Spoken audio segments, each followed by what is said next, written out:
Hello. Welcome to the Rotten Horror Picture Show, the horror movie podcast where we talk about films off the Rotten Tomatoes 200 Best Movies of All Time list. My name is Clay, and I have no voice because I've been screaming from the rooftops how much I love this movie. With me, as always, is Amanda. How you doing, Amanda? I'm doing well. I thought you were going to say it's because you spent the entire drive here stuck behind a diesel spewing hell truck. That's just driving in Massachusetts. That's true. These are the kind of jokes I'm going to be doing because I sound like a drive time DJ in the morning. Are you going to prank call the poor census lady next? Is that what's going to happen? I need an air horn. I need some sound effects. And I need a porn star to come in and to ask weird questions too. That's what they do, right? Yeah. So have you ever looked at your own tits? Isn't that what they were always saying? Things like that? Where it's just what? Yeah, I think that was it. Yeah. I mean, what other question would you ask them? I don't know. How much money do you make in a year? Well, what's the insurance situation like for the productions and for the actors? I'm assuming they're independent contractors. Yes. So I'm assuming they're paying for their own insurance. Yes. I don't want to generalize. I feel like a lot of them probably don't have insurance. I apologize to any professional pornographic actors. I hope they do. They deserve health insurance. Yeah. They should be. How come they can't unionize? Oh, I'm sure there are financial interests that will not allow that. Yeah. Yeah. Anyway, no porn stars in this movie. What are you talking about? You mean David Mann isn't a porn star? Well, his glasses might imply differently, but we are today talking about Duel from 1971. The TV movie so good, they shoved it into theaters. Number 108 on our list with an 89% Rotten Tomatoes score. Wow. And an 84% audience score. Wow. If you would like to follow us and help support the show and help pay for my own medical bills. He clearly needs it. Cue the Sarah McLachlan music. Yeah, now I owe money. Clay is dying. I owe money to my HMO and they took my voice. Yeah. Like the Little Mermaid. Yeah. Head over to patreon.com/thepensky-file. You can follow us as we go through sequels this year. Yes. Last year we did remakes and reboots. We've done Friday the 13th, the entire series, Halloween, the entire series, bunch of other shit. And I swear I sound a lot better on those episodes. On 99% of those episodes. 99%. Because I'm sure there has been at least one other where you sound like this. I mean, there's probably over 100 episodes. Just Patreon, honestly. Is that 12? Yeah. Is that how math works? Not over, maybe not over 100. Pretty close. But probably getting so up there. I would say between 7 and 10 episodes where I sound like shit. Yeah. I'd say that's a fair bet. One a year, roughly. But yes, Duel from 1971. Mm-hmm. Had you seen this before? I had not. I had heard a lot about this because it's kind of apocryphal that Jaws wouldn't have happened without Duel. I have heard a lot about it. I really wanted to see it, and I'm really glad we did. Yeah, it's the same. This has long been the...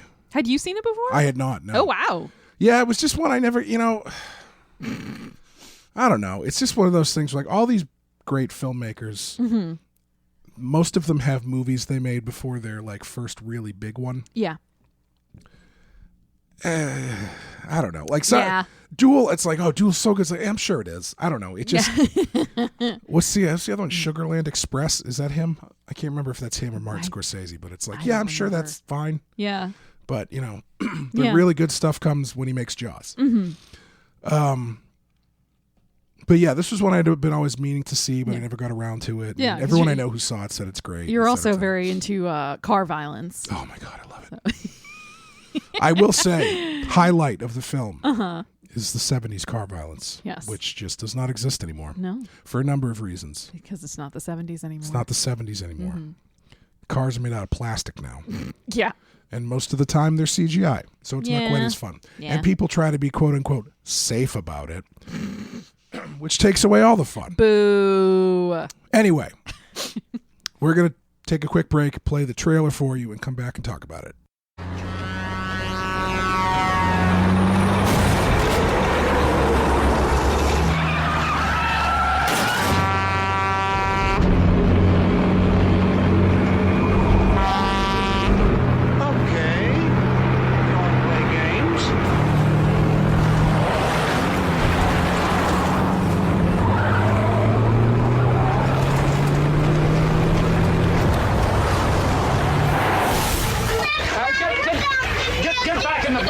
Please, come on.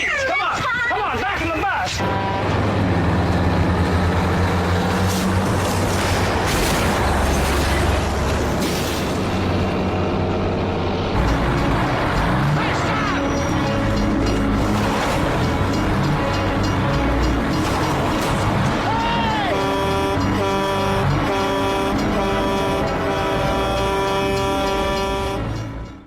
Okay, Duel.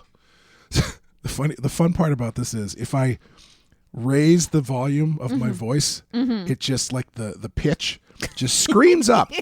I have no control over it. Is this like what it was like for you in puberty when your voice was changing? Baby, my voice has always been low. You could just talk like that for the whole time. That sounded pretty good. Oh, yeah. Duel from 1971. Coming at you, directed by Steven Spielberg, written by Richard Matheson. Richard Matheson, primarily known as a sci-fi short novelist. Yeah, novelist, short story writer. Yeah, he wrote The Omega Man, I believe. Yep. Which I Am Legend. I Am Legend. Mm-hmm. That's right. That's what I meant. Yep. I Am Legend.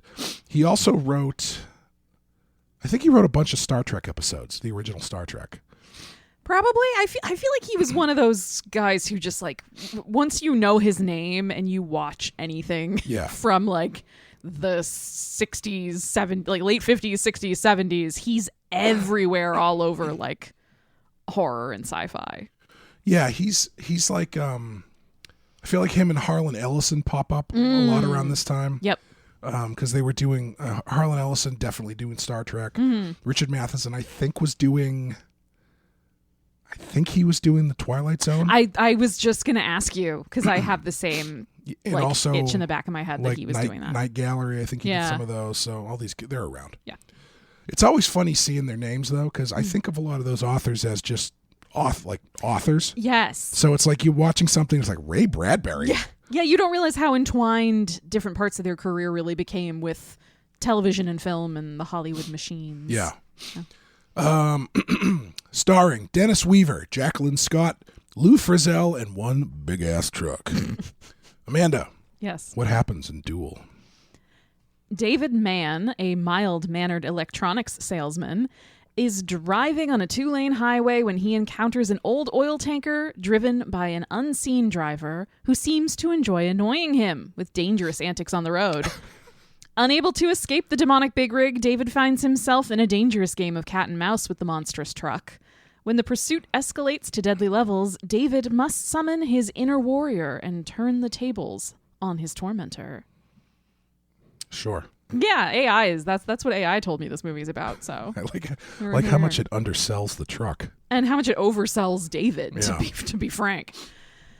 Well, Clay, some things you'll find in Duel include immaculately 70s vibes, from the cars to the clothes to the fonts. Yeah, the color saturation alone on this is like intense, to the point where the blue sky was like, it almost looked like it was artificially put in. Yeah, because it was like breaking up around the mountain lines, and the car looks like almost grotesquely red. Like I felt like I'd never seen the color cherry red before. Yeah, and one of the things I was reading was, so this started as a TV movie, and then they expanded it to make it a feature film to put in theaters in Europe specifically. Oh.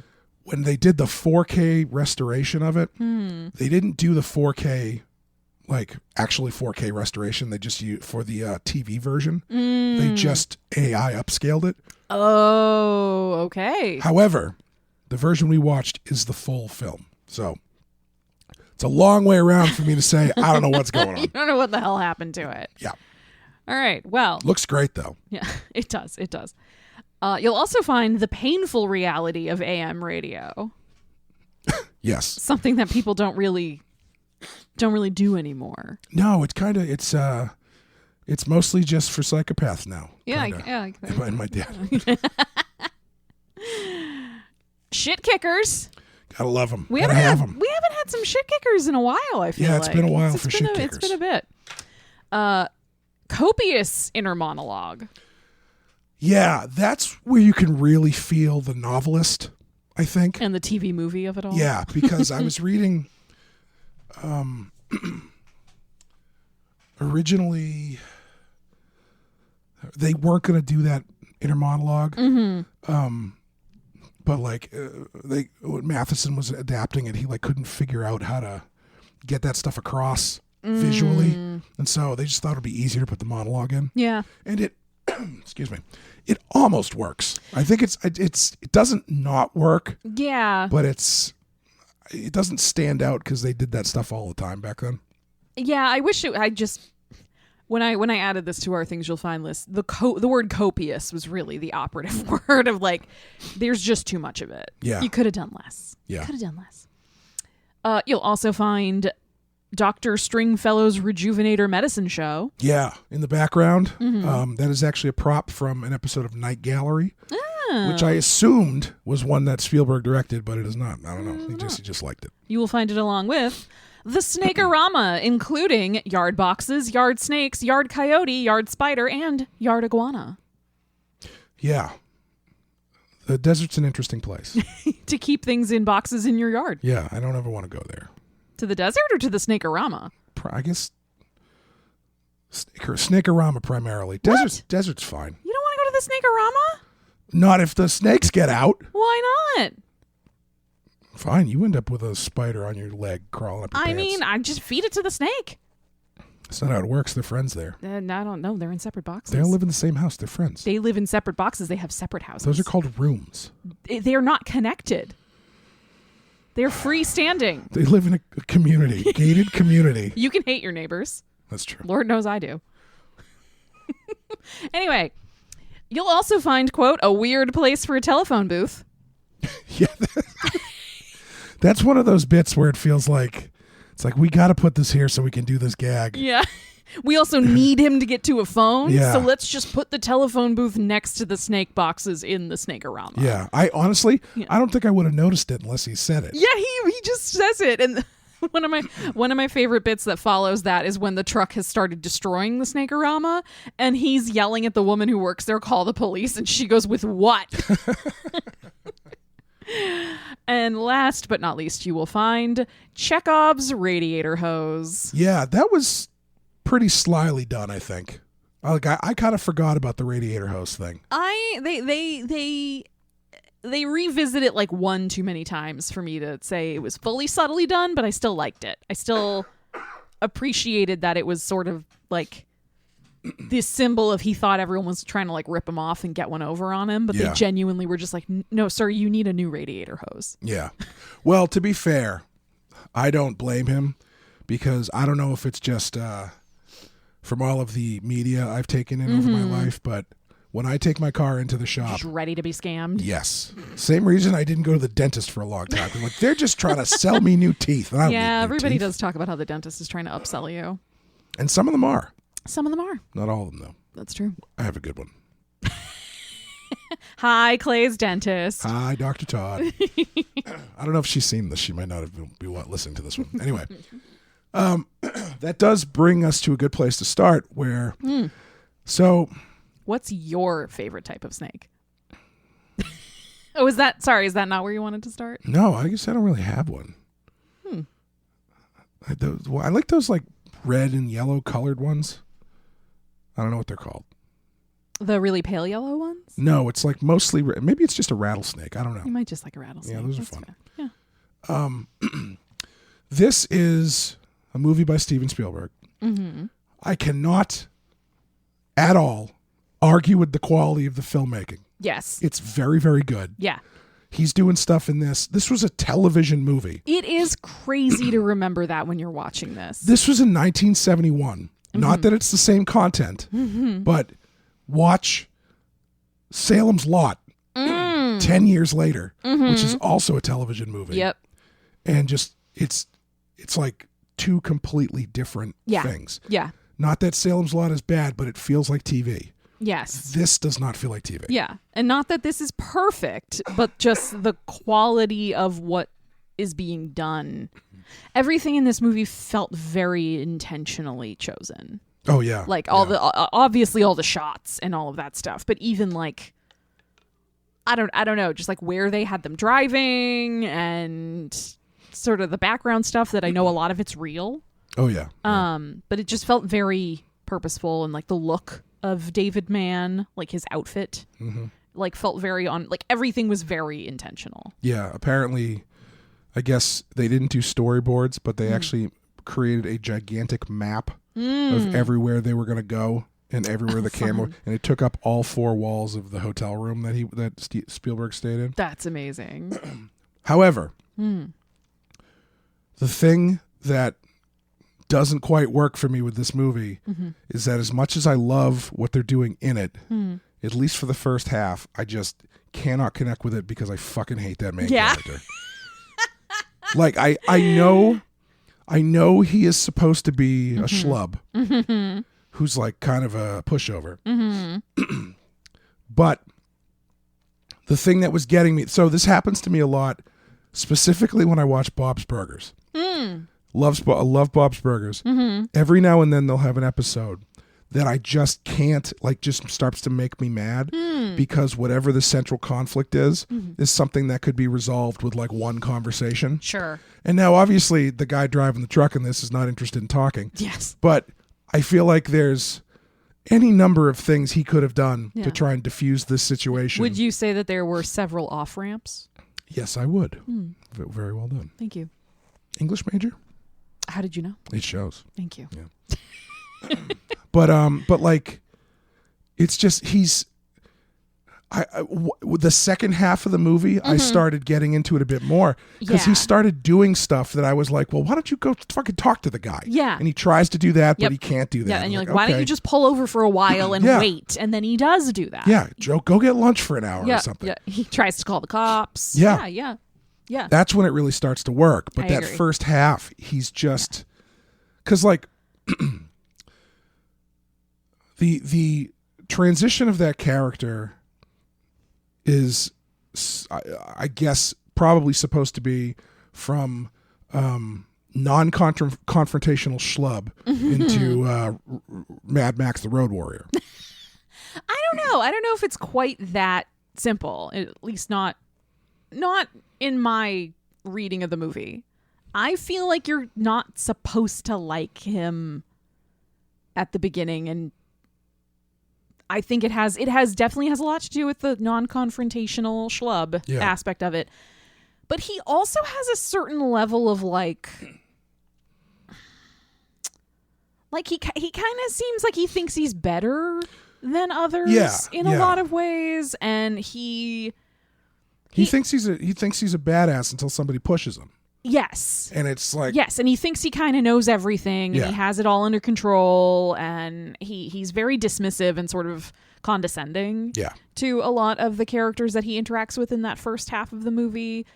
And I think that is very intentional, of like, everybody knows somebody like this. Who talks a big game or acts like, well, what I'm doing is very important and I can't be interrupted, so I don't know what you want me to do about that. You'll just have to wait. And then the second somebody with more actual power or authority comes in, they immediately kind of become subservient and step back and like, oh no, I would never want to offend. I mean, please, right? You first, right after you, yeah. And he's that kind of character. Yeah. And I do think that the movie is pushing him the whole time to get underneath all of that, like to sort of find something within him where he is able to endure and actually like stand up for himself in a concrete way, not just in a kind of blustery way. Yeah, I think it's that that condescending element that makes it really hard to root for this guy. Yeah. And like I'll agree that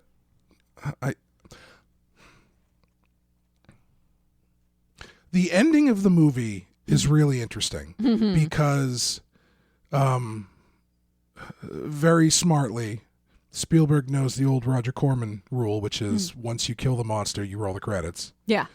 But one of the things that I find so effective about the way it ends in that respect is that the ending, I don't know if I'd call it like a triumphant ending, because it ends with him just like sitting on a cliff. Just like with this look on his face like, what the fuck just happened? Yeah. And it doesn't totally feel like he had some breakthrough or anything, and I guess maybe that's where I was not giving the movie enough credit, because this guy is not necessarily what you'd call a hero. Right. He's put into the position where he needs to triumph over this antagonistic force, but it's not like the wimpy guy learns how to be a superhero or anything, or Sure. it is kind of like guy who's a shithead kind of ends up getting himself into a situation that he's not prepared for, doesn't know how to handle it, figures out a way out, but then it's like, I don't know if I don't think he learns anything. Yeah, I don't know. That's a good question. Who knows? Maybe he does, maybe he doesn't. Yeah, I think... So I took a lot when we watched this. I thought that the conversation he has early on in the movie with his wife over the phone is really integral to this film and really important, actually, even though I'm sure if you're just like casually watching this on TV, it was just sort of like, oh, it's another example of how he's kind of a shithead. You would think so. And I also thought like, oh, okay, that sets the whole thing up. That's not in the TV version. That's crazy. That's to me. part of the stuff that he shot as extra footage to expand it out. That's really wild to me. Yeah. Because I feel like the situation his wife describes eventually over the phone, because the way it happens is, he's sort of had his first little duel with the truck, and he stopped at the gas station, and he's gotten change and gone in to make a phone call to call his wife, and he starts the conversation with this very sort of lame apology. And it's very like, oh, well, I know we didn't talk this morning because you were still asleep, but I just wanted to apologize, for last night. And she was like, please don't. Like, can we not get back into this? I'd prefer we just move on. Let's not do this. And he sort of insists. And it comes out that she got upset with him because they were at a party. And another man at the party was like assaulting her in front of him. She says like he was basically she's obviously hyperbolizing a bit, but yes, she says he was basically trying to rape me at the party. Yeah, in front of everyone at the party, and you just stood there. And he tries to. What kind of party was it? Clearly not that kind. If she was surprised by the treatment, it's true. But she clearly wanted him to stick up for her and come to her defense. Yeah, and he obviously did not. And I think it's really an interesting bit of character character interaction to put in there, because then later on in the movie, he becomes the one begging people to kind of come to his defense. Yeah. And they do not. Yeah. They also don't want the confrontation, except now he's on the receiving end of it instead of the bystander side of it. Yeah.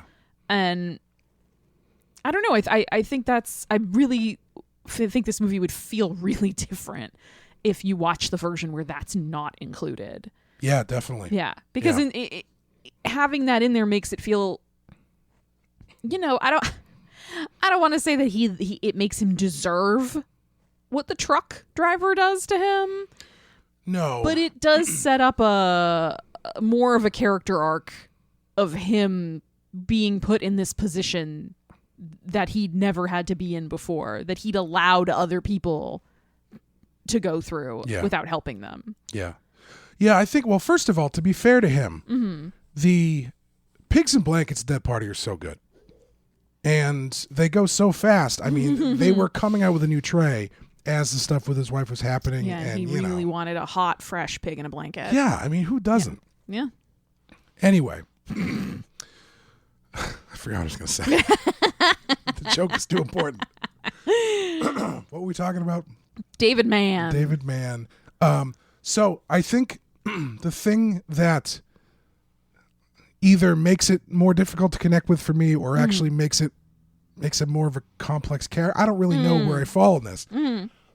Excuse me. Is the fact that he's so I read a couple people say, like different filmmakers say, the thing that they or even I think Spielberg said, the thing that he connected with this was he knows what it's like to be bullied. So it's like, okay, the truck is bullying, and finally you got to stand up to your bully. Sure. But it's still that condescending nature of the character that makes it hard to like get into this idea of guy, this George McFly story. Yeah. Where he finally punches Biff. Yes. Yeah, you're right. Rather than at the end it feeling like finally he's vanquished the bully that was after him for no reason at all. It's like, oh no, not that the truck driver was acting in a commensurate level of aggression, but it all kicks off with him being an impatient driver, David Mann being an impatient driver and insisting on passing this truck. Yeah. And then like continuing the back and forth, right? Like, and he is such a kind of just smarmy guy in a lot of scenes that initially, you can sort of look at the truck driver's behavior and be like, I kind of get it. It's only once it escalates out of the realm of reality and into this like hyper reality version of I'm going to try and fucking kill you with this truck. Well, what's interesting about that, the conversation with his wife, right? Mm-hmm. If you take that out, I think this plays much more like an episode of The Twilight Zone.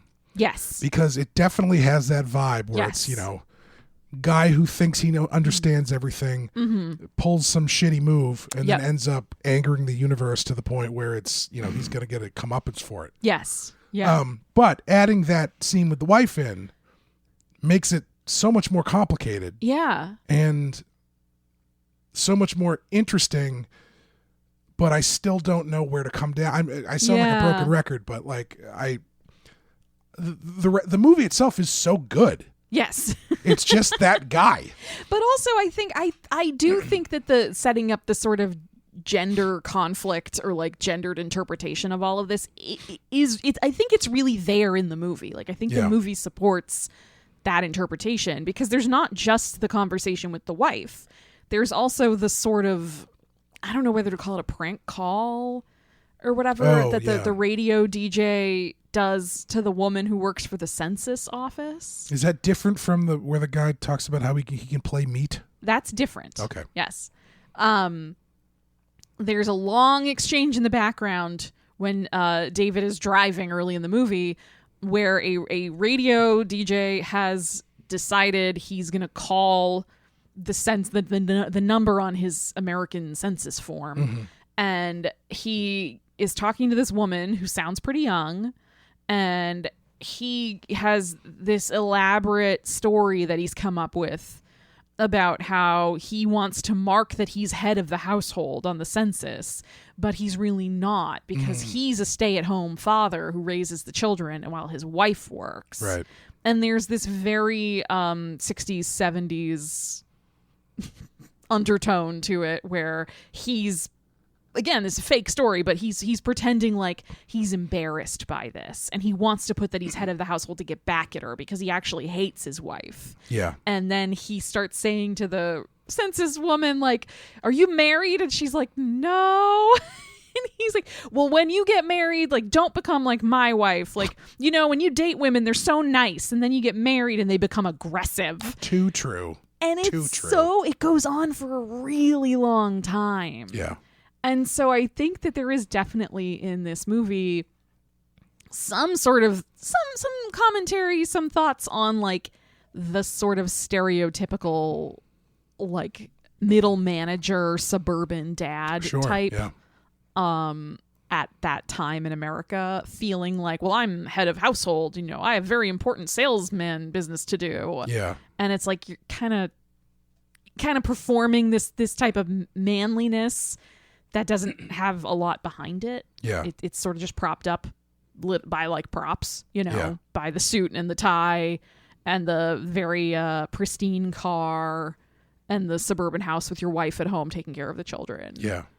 And I think the challenge in this movie is that David has to find something beyond that to lean on. Yeah. I think one of the reasons that I get so stuck on this is because there is, and I don't mean this as a negative, there is nothing else to this movie than two guys in two cars trying to kill each other. Yep. And I mean that in the best way possible. Yeah, yeah. Because, like, I don't think that you need any more information about anybody. Yeah. Like, you don't even see the fucking truck driver. Yeah, you see, like, his arm and his boots. Yeah. Yeah. But David, like, I don't know. I don't know if I'm going to, I don't need to know where he's coming from. I don't need to know what his job is. Nope. Like, I think his attitude and his visual presentation do all the work you need. Yep. You know, the way he interacts with people, I think that goes a long way. You just don't need all that extra stuff. Yeah. See, this is also how I feel about the inner monologue, though. Okay. Where I also feel like a lot of the stuff that the inner monologue says, I don't think it needs to say it quite as much. Sure. Like, yeah. I understand it. I understand using it, especially in the what is it, like Chucky's lunch counter or whatever. That building is still there, apparently. That building is wild looking. I think it's really fascinating looking. Like I understand having needing to lean on the voiceover inner monologue while he's having this sort of moment of deep paranoia at the lunch place, and he's trying to figure out which of these many men in blue jeans and brown boots is driving the truck that's been terrorizing him at this point for like 38 minutes. And he's going... It's just like William Friedkin's Cruising, except with a lot less fisting.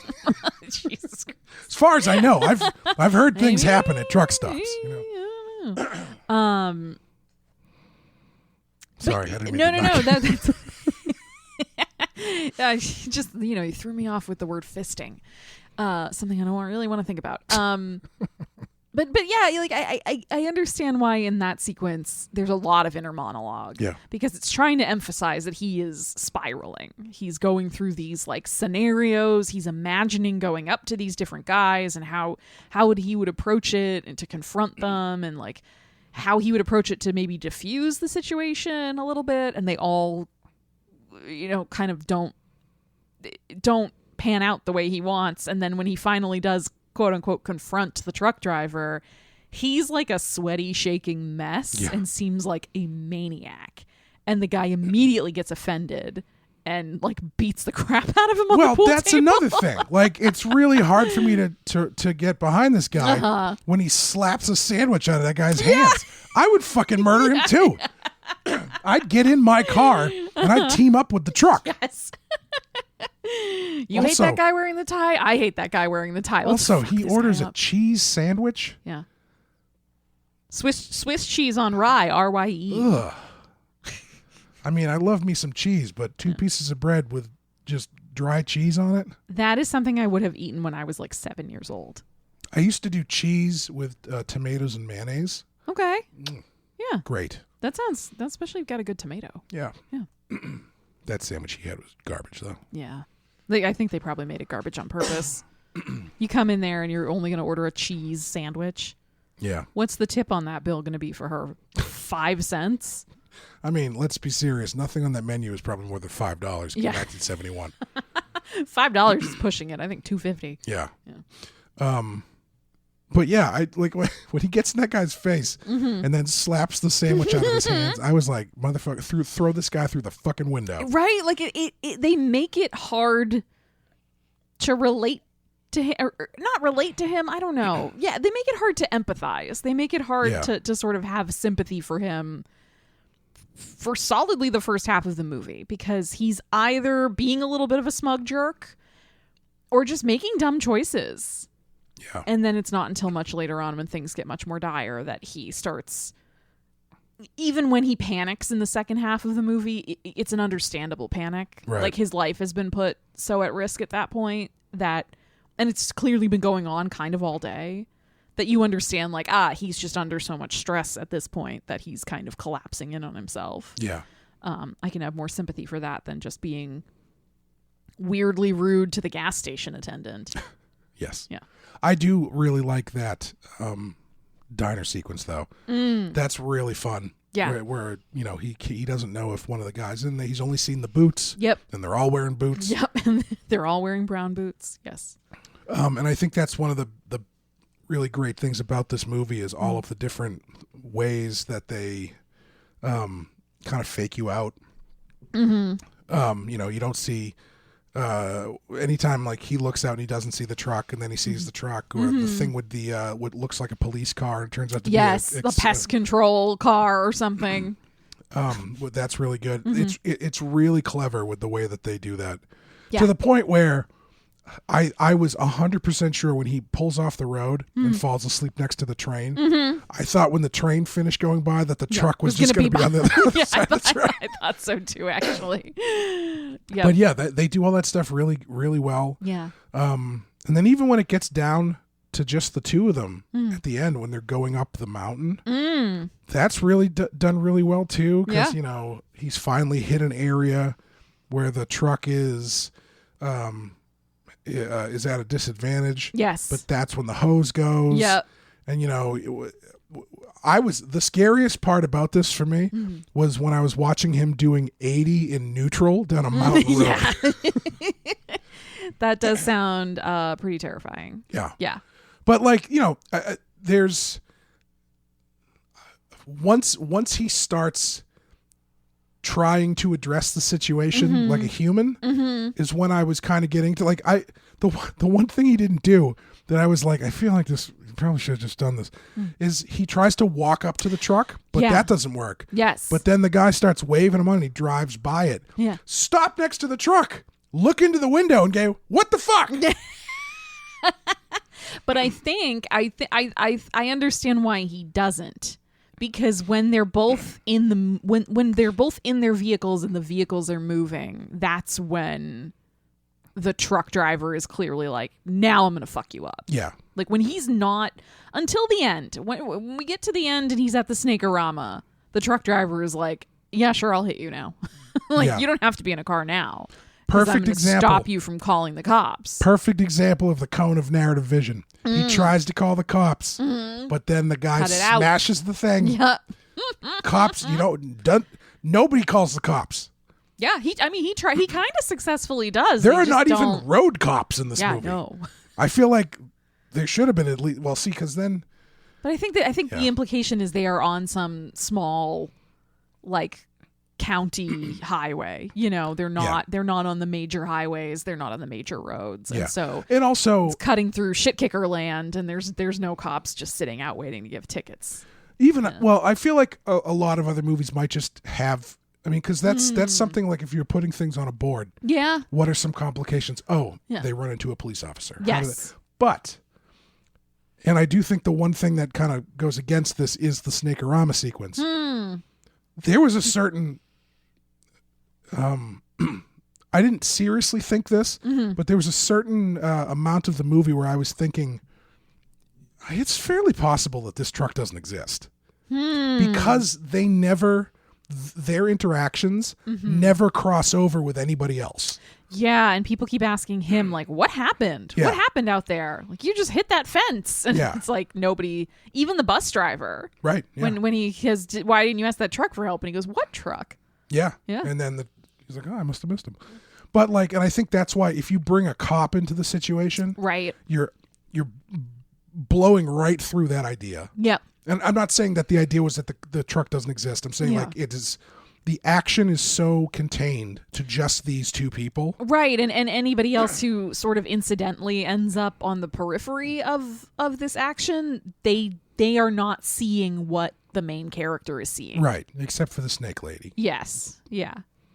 Poor snake lady. Yeah. Well, who's she going to tell? She doesn't have a phone. Her phone's got blown up. She's not going to call anybody. Destroyed.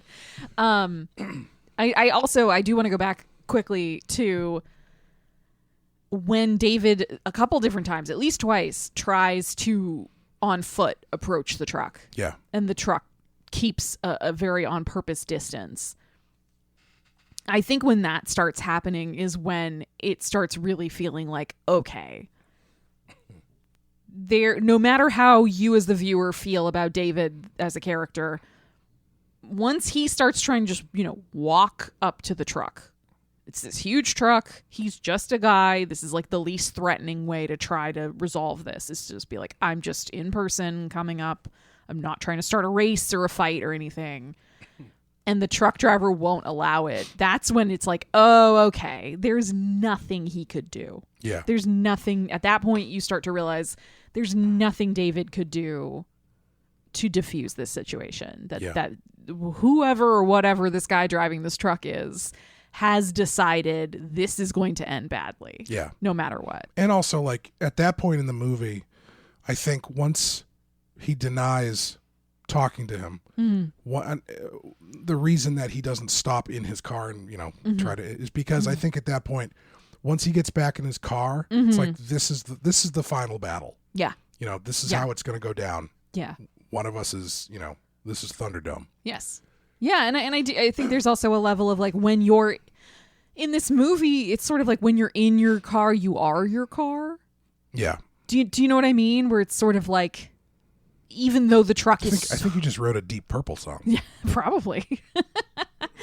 Even though the truck is so much bigger than the car, it's sort of like when David is in the car, he's accepting the challenge on equal ground. Yeah. In a way where it's like, now we're both armored and we will fight. Whereas when he's not in the car, he's not playing the game. Right. And the driver wants him to play the game. Right. Yeah. Yeah. Filmmaking. Incredible. Yes. There's a shot in this that I feel like you're never going to see in another television, at least probably not until the last 15 years, where I think the camera is riding slightly behind David's car, and then it like kind of pulls out to the side and turns. So it's like looking at the guy driving behind David, and then the camera kind of pans out, and this is all while they're moving down the highway. Yeah. And I was like, that's an incredible shot. Yeah. And not only, everything in this movie is amazing. The truck work is amazing. The car stuff. David's actually a pretty good driver. Yeah. The way he kind of zips around some stuff. Yeah. But like, as you said before, it does get me in my car violence. I don't know what the word is, but sweet spot. Yes. That car he's driving took some pretty good bangs. I love that fact that he is in this very pristine, like, I again, not to try and like overcomplicate this movie, but I do think that David is the type of character to whom appearances matter greatly. Sure. Like he's driving around all day and he's still wearing a fucking tie and dress shoes. Yeah. And he's clearly got like his dumb haircut, but it's clearly like a choice of a haircut. I think you're right, yeah. But I do think he thinks he looks better than he does. Yes. Yeah. Yes. No. I absolutely think he thinks he looks great, like very professional and put together, very serious man. But I think like appearances matter a lot to him, and so that's why at the beginning of the movie that car is so pristine. Yeah. It's so perfect. It's obviously like waxed and shined within an inch of its life. Mm-hmm. It's the brightest red you could ever conceive of. And it's just like a very, very perfect looking car. And then as the movie goes on, it starts to take more and more damage. Yeah. And by the end, it's literally a wreck at the bottom of the cliff with the truck. And I love that. I love that it's sort of like this unstoppable force has just come in to like fully fuck up his life. Yeah. It's visually amazing. The thing that really actually, before I knew that they had done extra stuff, the thing that kind of knocked me out right off the bat was the opening, which is essentially 5 minutes of silence and just first person footage of a car driving from the city to the country. Yep. With the only audio is like the radio. And I was like, this was a TV movie in 1971. Doing a TV movie that started with 5 minutes of silence is insane. Yeah. But even knowing that stuff was added later, so the first person stuff was added later, but once he shows up properly, that's where the original movie starts. Okay. But even there, he's still driving it. Yeah. He's not talking to anybody. Yeah, it is just the radio and him sort of scoffing or laughing at the radio and the man who plays meat. And there's so little dialogue in this movie, full stop. Which is, I'm sure, another reason why they leaned quite a bit on the inner monologue voiceover, Right. because otherwise there would be so little dialogue in this movie. I just remembered the reason that originally, before they did the inner monologue, Richard Matheson originally was going to add his wife in the car with him. So she was going to be a second character. So he would have somebody to talk to. Yeah. But then he decided against it and just did the mod. But that's another thing where it's like, I think you could do all of that inner monologue stuff visually with no dialogue. Like the scene in the cafe probably works even better without any monologue. But again, that's a whole scene in 1971 on TV with no dialogue. Yes. That I just don't think people would stand for it. They'd be like, what the fuck is this? Yeah. If they're even paying attention sweaty to it. guy sitting in a booth in a diner ordering a weird cheese sandwich and then sitting there in mostly silence for about 7 minutes until he slaps another sandwich out of a man's hand. Yeah. Like you're probably folding your laundry or something while you're watching this, going like, wait, did the TV cut out? What happened? And then you look up and the guy's just like, blah. Yeah. I mean, some of my favorite movies are like that. The guy's just in the woods. That's true. Yeah. But yeah, there's so much stuff in this that is, I feel like it feels stupid to say this, but like even at this point, you can tell that Spielberg is not your normal director. Like he goes for it. Yep. He knows how to get it. Yep. And he's very good. Yeah. Yeah, it really does look great. And the kind of car battles, I don't even really want to call them chases because it's not like always high speed. It is actually very slow speed. But like those sort of confrontations between the two vehicles, like they look so good and they're shot so well that every time I thought to myself, this is a TV movie from 1971. Like how did he even do that? And I think it really, it is one of those things where even if I didn't know it was Spielberg who directed it, if I had just watched this cold, I would have been like, wait a minute, who is this guy? Yeah. Like, who made this? Because this does not feel like a TV movie. No, I mean, it doesn't feel out of place as a theatrical film. Like it just, again, I hate to crap on Salem's Lot, but it's like that movie looks like shit. You know, I'm sorry, it does. It has its moments. It's obviously it has more things than this movie does.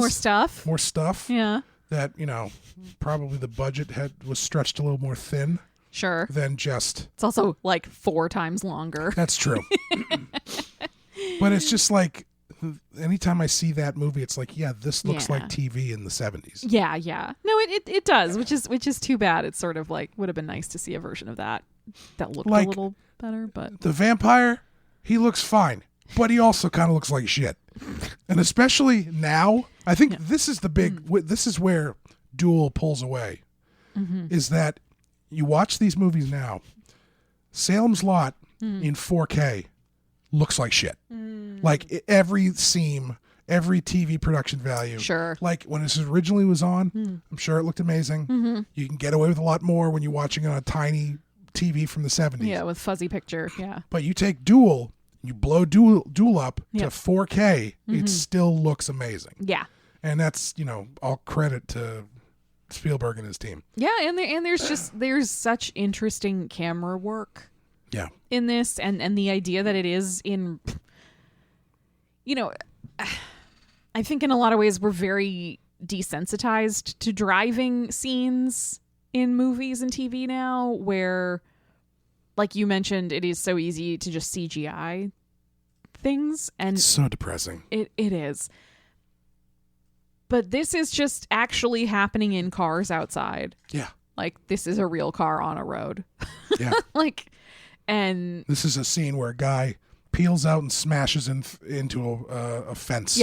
Yes. And it just, I mean, not only does the fact that it's a real car make it look that much better, it also makes it that much more impressive that they get the shots that they get and the whole way it's set up and the way the action flows. I know I've almost definitely mentioned this before. Have I ever shown you that clip from the Italian movie? Yes. I have. Okay. You have. I know exactly what you're talking about. It's the most incredible thing I've ever seen. It is like it was designed in a lab for you. Yeah. Yeah. Watch the movie. I think it's on the Arrow video player. Get the free trial. Watch the movie Highway Racers, and you will know what I'm talking about when you see it. Yes. Anyway. Catnip for Clay. Yeah. However, my one biggest problem with this movie I know what it is. Yep. is that we spend the whole movie looking at the huge ass of this truck Yes. with flammable written on Yeah. it. Like he bought sweatpants from Forever 21 in the 90s. And then I had those ones, the ones that said flammable across the ass. those were hot. Yeah.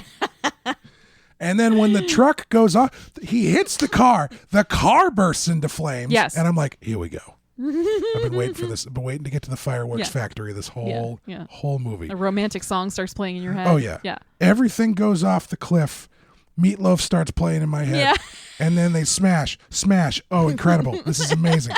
Boom, boom. The camera work here is incredible. I've never seen a car go off a cliff like this before. It hits the ground. That's when it blows. Nope. They don't blow the truck up. Nope. They just let it get real dusty. Yep. Sign of an amateur. One big mistake he made in the movie was not blowing the truck up. Yeah. Because Or scrape the word flammable off the back. that's true. It was a conscious choice. Oh. Yes. I thought it was a budgetary thing. No, I swear to God, he was being a little too arty for his own good. Because it says network executives wanted the truck to explode after it went off the cliff. However, Steven Spielberg argued against this. He wanted to show the truck slowly dying so audiences could get a sense of payback since the truck had spent the entire film torturing the driver. This is I had read somewhere else that he thought of the truck as like a monster. Okay. So he wanted the monster to die. He's overthinking it. You put flammable on the back of the truck. Yeah. Anton Chekhov's rolling in his grave. Yes. Yeah. That truck doesn't blow up. Clearly he learned his lesson though, because then in Jaws the shark does blow up. That's I was thinking that. Everyone was so mad at him for not blowing the truck up that he Yeah. was like, "Fine, we'll blow up a shark instead." I was also reading that he was like, well, that would be the obvious thing to do, to blow the truck up. And then I'm like, the next movie you blow He's up. like, blow it up. To be fair, blowing up the shark, not the obvious move. Not the obvious move. Yeah. Yeah. But yeah, how do you feel about the ending, the end sequence up through the final smash 'em up? You know, I don't have the same deep affection for car explosions that you do. I enjoy a good car explosion, don't get me wrong. But I'm not a connoisseur in the way that you are a connoisseur. I think I like the smashing more than the exploding.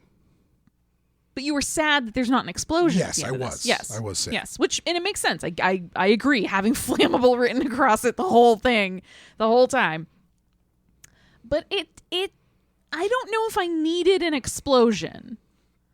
But it does feel weirdly like a letdown. Yeah. At the end. And I wonder if that's kind of on purpose. That's kind of what I was saying with the ending. It's like it's not really a triumphant ending. Like the exploding truck. Yeah.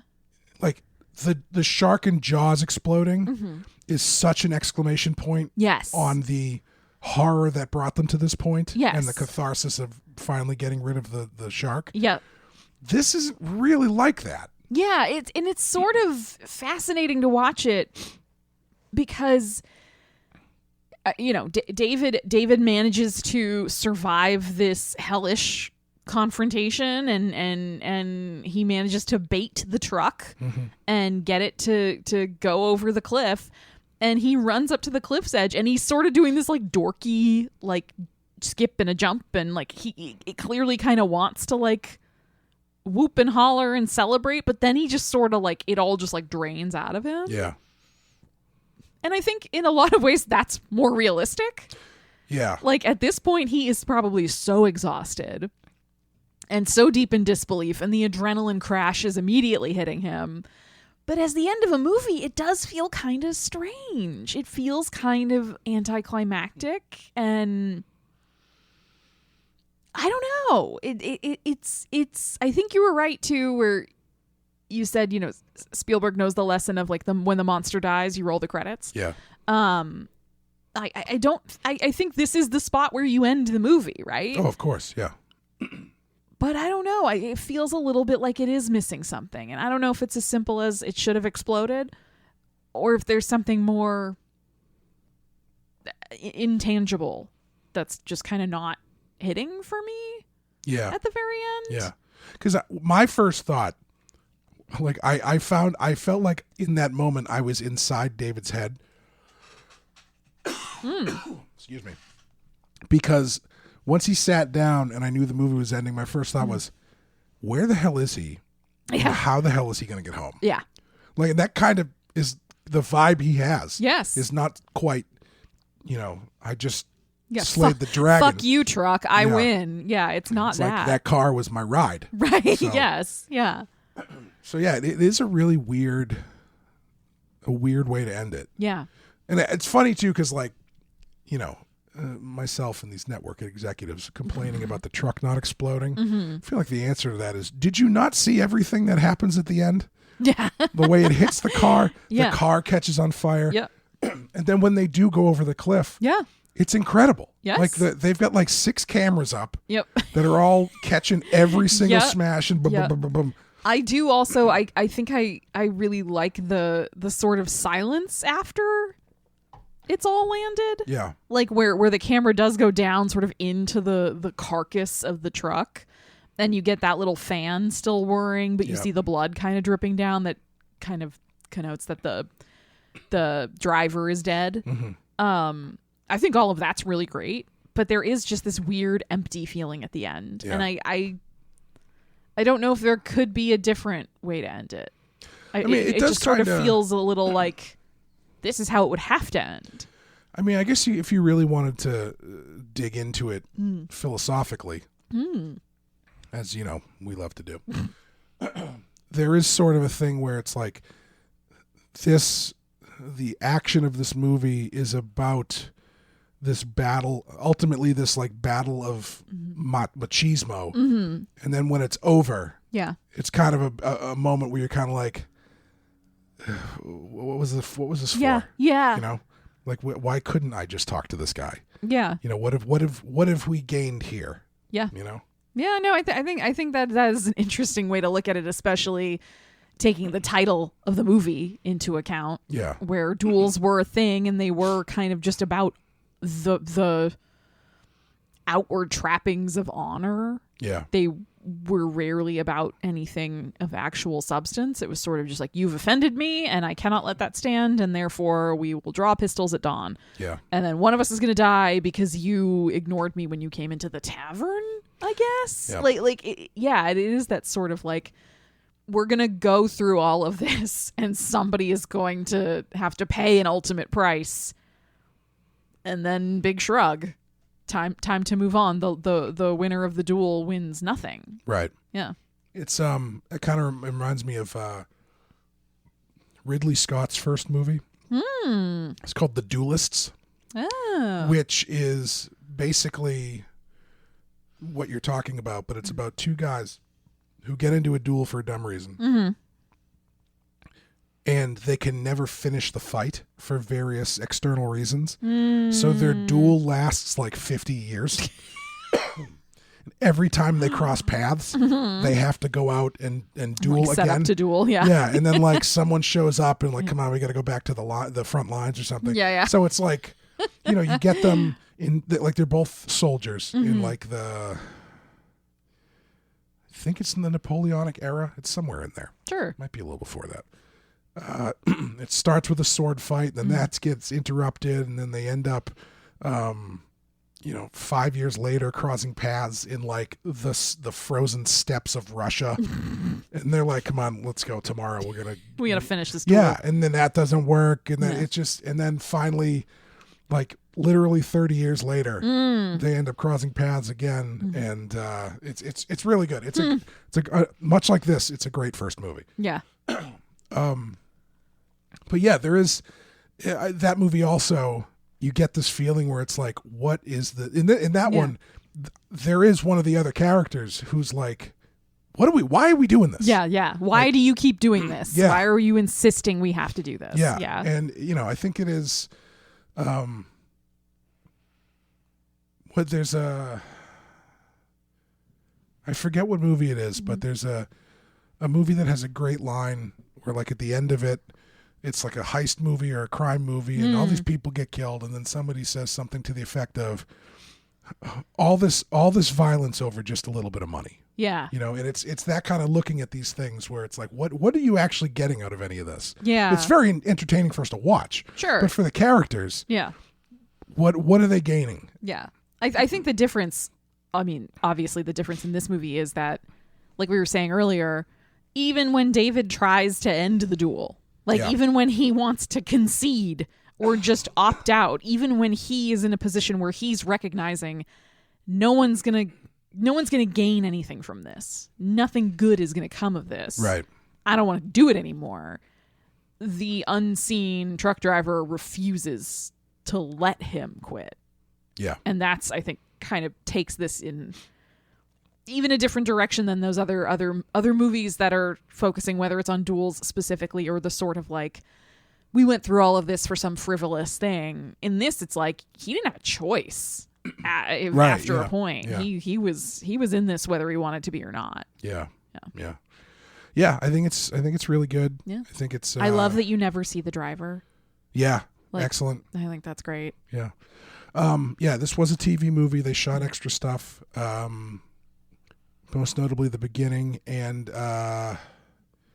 there's more cars. The one, as I was reading this, I was like, oh, that makes sense. And then one scene in particular popped into my head where I was like, this has to be an extra reshoot. And I was right. It's the school bus scene. Excuse me. Because that was a scene where I was like, this feels a little added on. Yeah, that scene is, I know we sort of briefly alluded to it earlier, but it is a really strange scene in there. And I think it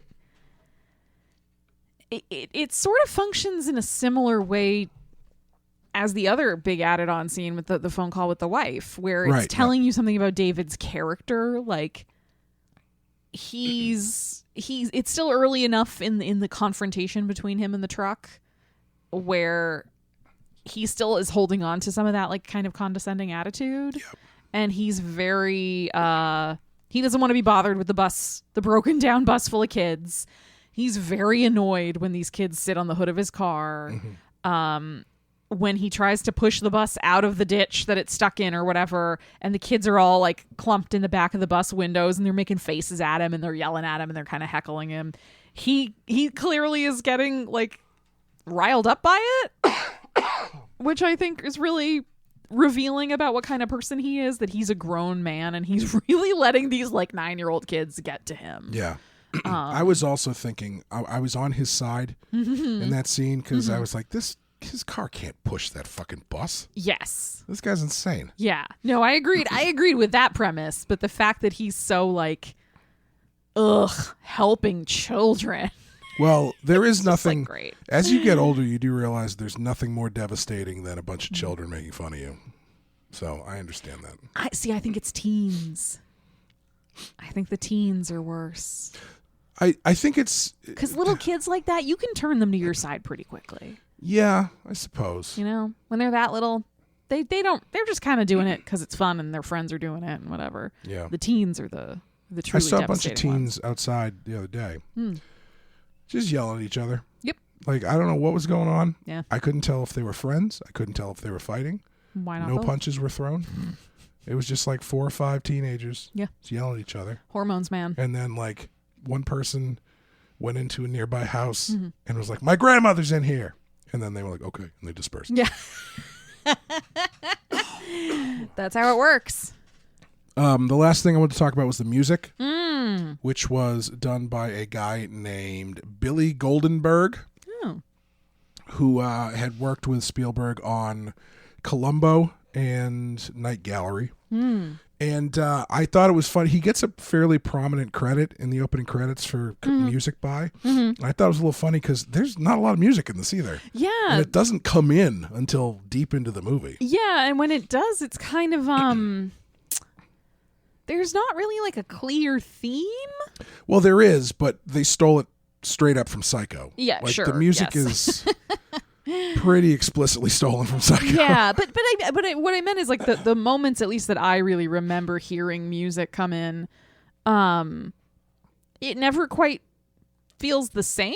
Yeah, it's always it's like a play on the Psycho music, obviously, but like each time I hear it, it's like, oh well, that's kind of a different take on it, and that's yet another take on it, huh? Like there's no clear like, yes, this is what we play when the truck is really menacing. Yeah, right. There's like a couple different things they play when the truck is menacing, and they never reuse them. Right. Yeah. So it's sort of weird.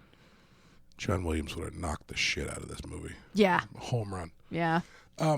My favorite music cue is obviously when they use the Psycho shower sting. Yeah.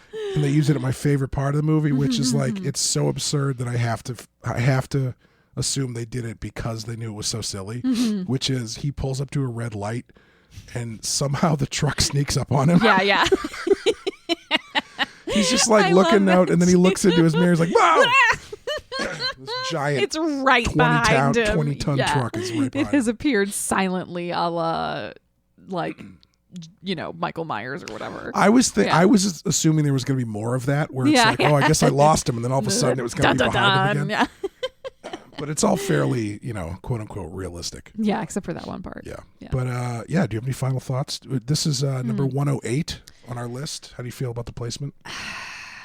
Would you call this a horror movie? See, I stumble over that. Yeah. I really do, because it's definitely a thriller. There's a lot of tension and suspense, and if you let yourself get really swept up in this movie, a lot of like, oh God, what is he gonna do, and how is he gonna make it out, and what's he gonna do? But there's not a lot of like scares. Yeah. There's not a lot of dread in this movie. It's very like tension and suspense, and then like the scary part of it is trying to put yourself in David's position and imagining if something like this did happen to you. Like, I don't know, if you're a person who drives a car with any regularity especially in like a busier metro area, you've probably shared a road with somebody who's driving like a fucking maniac before. Yeah. And depending on how bad it is, it can be really terrifying to be on the road with someone driving blatantly dangerously who does not care. Oh yeah. So I sort of get it from a realistic perspective. Like if I put myself in that position, like, yeah, that's scary. That's a genuinely scary thing to happen in real life. But as a movie, I don't know. It's just, this movie doesn't frighten me. Yeah. So I don't know. What do you think? Yeah, I don't think I mean, it's, I wouldn't say it's really a horror movie. Yeah. I think it comes close only in that the way that the truck is presented is like, has a sprinkling of supernatural. Sure. And I don't mean like it's, possessed or something. It's just like, it's unreal just enough. Yeah.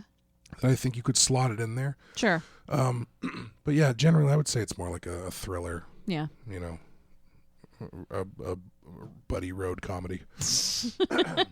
Well, like what's that shit, you're gonna yell at me. What's the movie where it's like they can't let the bus drop below the bus that couldn't slow down? Yeah. Yeah, pretty much. Speed? Thank you. But like, I wouldn't call Speed a horror movie. No. And it shares, a lot of DNA. Yeah, I mean, I think it's close. This is closer to like Fury Road. Sure, than, yeah. Than I mean, even Jaws, I would say, is more of a horror movie than this. Yeah, definitely. Yeah, it's interesting because I would say this is and Jaws are not entirely dissimilar from each other. Yeah, I think maybe for me, part of it is because this movie is so pared down. Yeah. Where it is just, a man, a van, a plan. Panama. Like, but you know what I mean? Like it doesn't have a whole heck of a lot of the genre trappings. And so when you're watching it, it does feel very much just like this man driving this car. Yeah. It's not like Wrong Turn when you find out the trucks being driven by mutated Right. hill people or something. Yeah, so I think I would drop it off the list. I think I would too. It's really good, but It's really good, but it also feels a little redundant to have it on there when you have Jaws on there, which I would argue is like the more refined version of this type of story and the more horror-leaning version of this type of story. Yeah, I would agree with that. Yeah. All right, I think that's going to do it for Duel and my ability to speak for the next week. Yep. I apologize again. Hope it wasn't. I would like to thank Robert F. Kennedy for Getz hosting this episode for me. I'm going to hit the randomizer button. Beep, boop, beep, beep, boop, beep, boop. And next time, we will be doing number 56, which is Guillermo del Toro's The Devil's Backbone. Oh, good, because I've been wanting to watch this. I haven't seen this. I think I watched it once in college, which was 20 years ago. Longer than that, actually, probably 23 years ago. God, oh my God. This is why you sound like this. I just picked the wrong grail, I think, and it turned into dust. If you'd like to help support the show, head over to patreon.com/thepenskyfile and follow us as we get into sequels. January was Gremlins 2. Mm-hmm. February is Dracula Has Risen from the Grave, which should be out sometime next week, which will be fun because I'm looking forward to doing a Hammer movie again. We haven't done Hammer in a while, so it should be a good time. Cool. But thank you guys for listening. Thank you, Amanda. Thank you, the Ghost of Clay. Ooh. And we'll see you next time. Bye, everyone.